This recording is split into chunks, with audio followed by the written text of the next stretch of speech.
Meanwhile, the Minister of Justice and Constitutional Development, Mmamoloko Kubayi, says the National Register for Sex Offenders will be published at the end of the month.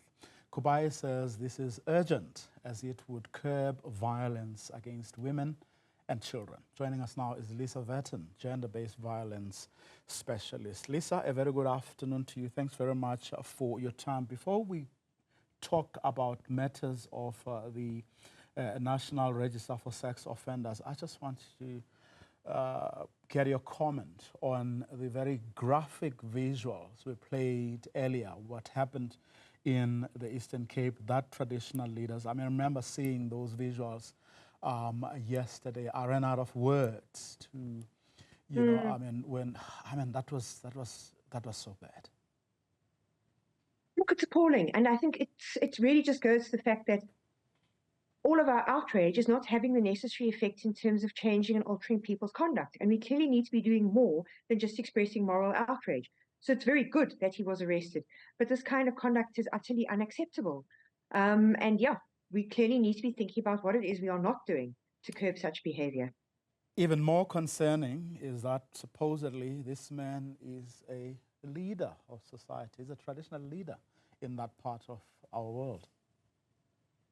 Yes, absolutely. And I think it adds another dimension, because I think what we are seeing here is an abuse of authority and abuse of position.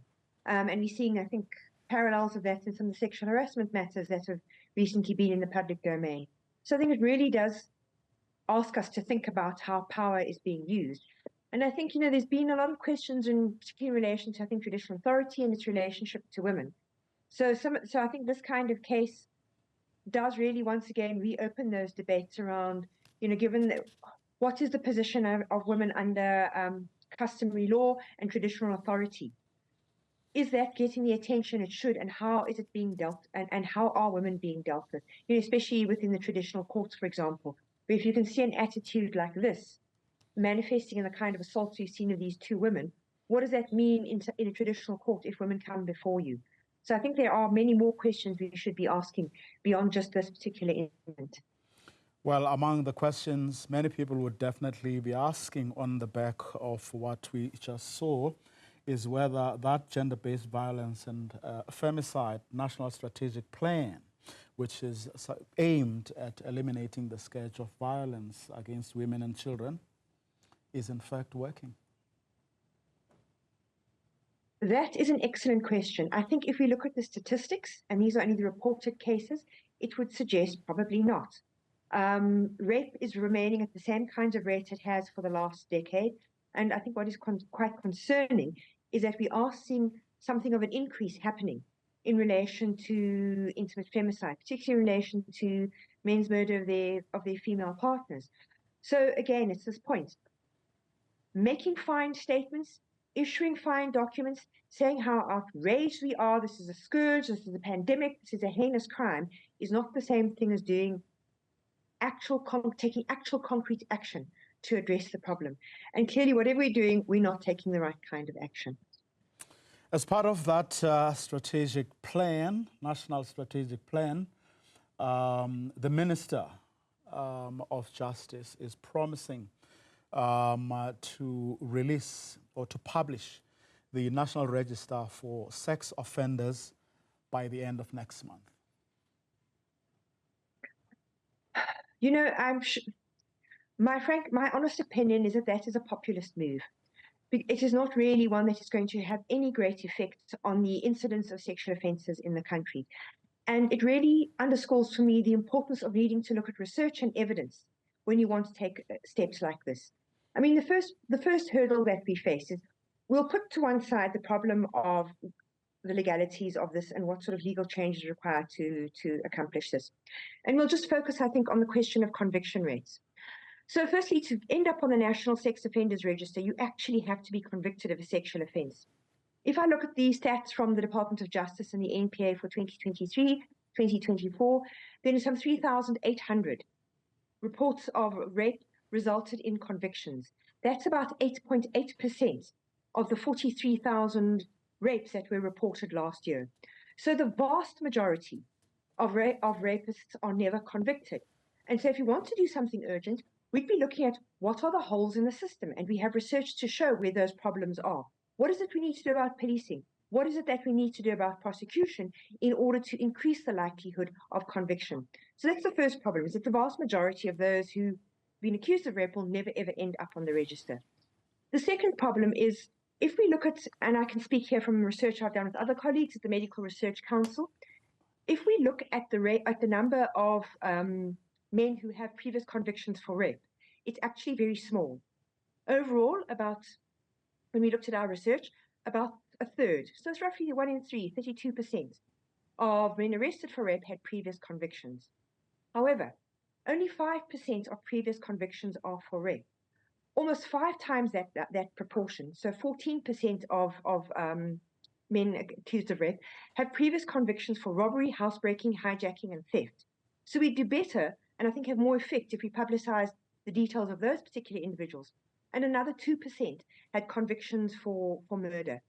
So I think the idea that those who have previous convictions for rape, well, we just put them on a sex offenders register, you find out how they are, and now we're safe, is unfortunately mistaken. And our findings in South Africa are not unusual. I mean, in the US, where they've been publicizing sex offenders registers since the mid-90s, they have come to the conclusion that doing that actually has no deterrent effect whatsoever and does not have any preventive effect. So again, I think, where are we putting our energy? Why are we putting it into things which are demonstratively ineffective? Well, in justifying this step, which you call a populist move, she says that the National Prosecuting Authority has reported that the conviction rate in sex crimes reported directly to the Thuthuzela care centers stands at 78%, which is above the planned annual target of 70%. Well, again, the question I'm not too sure what that statistic means. Is she saying reported to the Thuthuzela care centers? Because the Thuthuzela care centers are a health facility. So, you know, an increase in the number of those who come to a specialized sexual offences health facility, you don't know whether that's an increase in the crime or whether that's more people seeking out those facilities and choosing to go there because they know they're going to get better attention. If you're wanting to look at convictions rate, then you have to look at what the NPA is reporting as what is happening in court. And as I said, at this point in time, the number of cases that are being put down for trial is of concern. And I must say, the number of convictions that the department obtained last year, roughly 3,800, is fewer than that they were getting in 2013-14, where they were obtaining convictions in more than 5,000 cases.